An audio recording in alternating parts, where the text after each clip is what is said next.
Nggak usah Jadi minta maaf, Mbak. Saya udah eh, tahu kok. Pada saat saya mengambil keputusan untuk melayani di sini, hal-hal seperti ini akan datang. Sorry, Pak Triune Slayer ya. Silakan Pak Triune. mari kita langsung aja ke topik yang dibahas. Ini sangat menarik karena Hmm. sesuatu yang memotivasi lalu menguatkan Bro Coki Sitohang ini adalah ayat Yeremia ya, Yeremia 29 ya. Iya, ayat 11. Ya, betul. Ya. Ayat 11. Yeremia 29 ayat 11. Yeremia 29 ayat 11. Ini kan kalau kita ketahui secara bersama, ini kan ayatnya asalnya Tanakh milik Yahudi ya. Milik Yahudi. Lalu kemudian kalau di keimanan kalian, itu menjadinya perjanjian lama. Nah, yang menarik di sini, Ya, teman-teman lihat ya, dia ngomong ngalur ngidul dulu. Itu kan ayatnya ini ya diambil dari Tanakh Yahudi ya. Itu perjanjian lama buat kalian ya. Terus so what gitu ya. di dalam dunia ini banyak sekali Tuhan. Contoh, ketika zaman Yesus itu ada Saturnus yang memberikan bulan Saturnalia sebulan. Orang-orang Yunani dan Romawi berdoa kepada berdoa kepada Saturnus, lalu kemudian mendapatkan kemakmuran juga. Lalu di India kita tidak lupa dengan Karnimata. Karnimata ini adalah dewa tikus, disembah juga. Kemudian mereka Arahnya tidak mendapatkan Mas Triun ngomongnya kemana ini? Mas Triun Kita ngomongnya akan juga sebenarnya ya, pertanyaannya. kita akan ke sana. Kita akan ke sana. Nah, lalu kemudian Saya nggak ngerti. Anda sedang ngomongin tentang sejarah, saya nggak paham. Aduh. Nih. Nah, itu yang saya bilang ngalur ngidul nggak jelas. Triune Slayer ini ya saya sudah perhatikan beberapa, tapi oke lah ya. Yeremia 29:11 dia bilang ini ayat asalnya Tanakh milik Yahudi. Terus lalu dia bilang ada banyak Tuhan, contohnya Tuhan Saturnus. Orang Yunani berdoa pada Saturnus dapat kemakmuran juga. Ya sama, orang juga pergi di Gunung Kidul juga orang katanya menurut klaim tersebut ya melakukan ritual ini dan itu nanti dapat pesugihan. Ya begitu, itu banyak terjadi juga kan begitu kan ya. Lalu so what? Lalu dia bilang Karnimata di India bla bla bla bla bla bla bla bla bla. Saya tuh sebenarnya waktu dengerin itu terus saya mikir apaan sih ini gitu. Nggak jelas ini maunya apa. Nah, memang saya mau kasih tahu, kerjaan para polemikus muslim itu memang bikin polemik. Nah, mereka ini suka usil, suka ganggu-ganggu agama lain. Dan mereka ini maunya ganggu agama lain, tapi ngamuk kalau agamanya disinggung, gitu loh. Sekali lagi saya ngomong polemikus muslim, ya. Kalau misalnya agamanya disinggung, mereka tuh kemudian ngamuk dan mereka cuma bisa ngomong penistaan agama. Come on, ya. Lebih kreatif lah, begitu loh. Nah, saya mau kasih sedikit sejarah ya, kajian sejarah sedikit.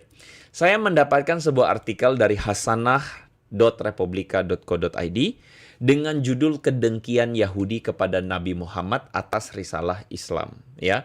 Kedengkian Yahudi kepada Nabi Muhammad atas risalah Islam.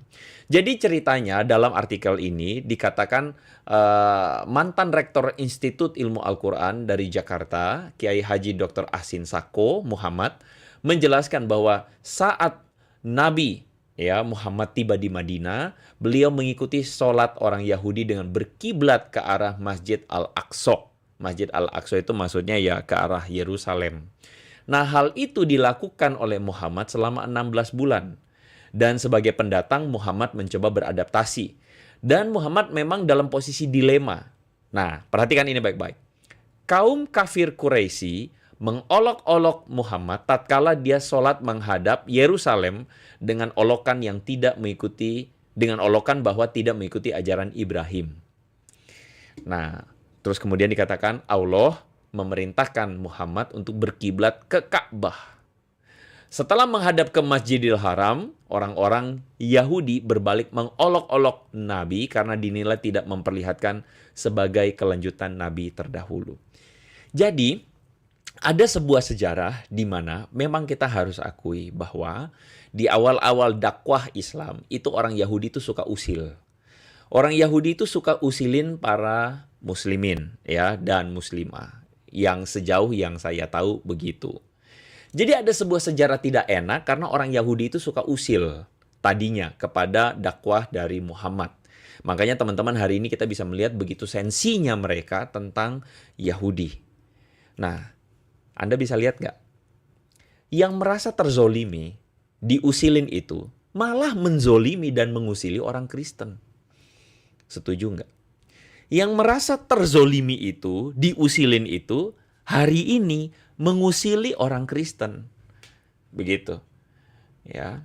Mereka merasa sebagai orang yang terzolimi dulu, diusilin terus oleh orang Yahudi, tapi mereka malah melakukan kepada orang Kristen juga. Begitu.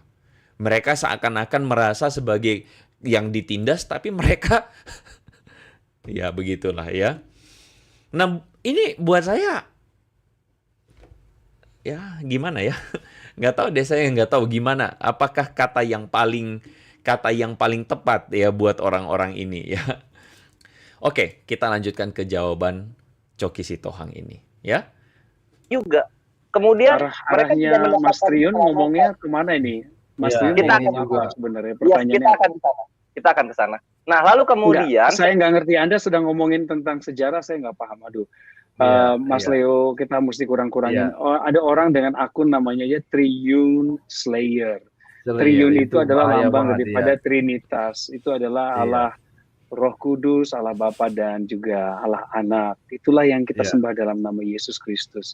Ketika mereka menggunakan akun Slayer seperti ini, sudah jelas Benar. sekali dia ingin memunculkan kontroversi, konflik, dan bahkan nanti dia akan giring pembicaraan kita ke arah perpecahan. Iya, jadi jawaban dari Bro Coki Sitohang ini mengatakan bahwa ya ini akun-akun ini cuman giring perpecahan nih. Tidak usah Iya. beri kesempatan kepada iblis untuk masuk ke dalam forum kita. Kita harus fokus Baik. pada pertumbuhan iman. Bagi saudara, Ya, jangan kasih kesempatan kepada iblis ya.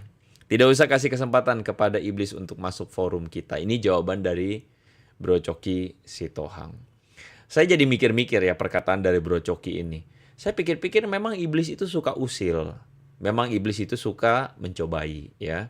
Dan ya sedih aja sih kalau misalnya ada orang yang mencontoh sikap dari iblis yang suka usil dan suka mencobai itu.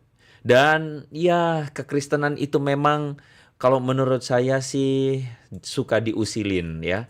Dan karena itulah kami hadir untuk memberikan jawaban. Tentu saja kami menggunakan hak jawab kami untuk membantah segala tuduhan-tuduhan tidak mendasar yang dialamatkan kepada kami orang-orang Kristen. Dan tentu saja kami punya hak untuk melakukannya. Karena bagi kami, agama kamilah yang disenggol dan disinggung. Jadi kalau Anda marah karena kami memberikan jawaban, Anda aneh. Karena itu, Anda tidak usah bahas agama kami, supaya kami juga tidak perlu untuk melakukan bantahan yang akan mempermalukan Anda semua.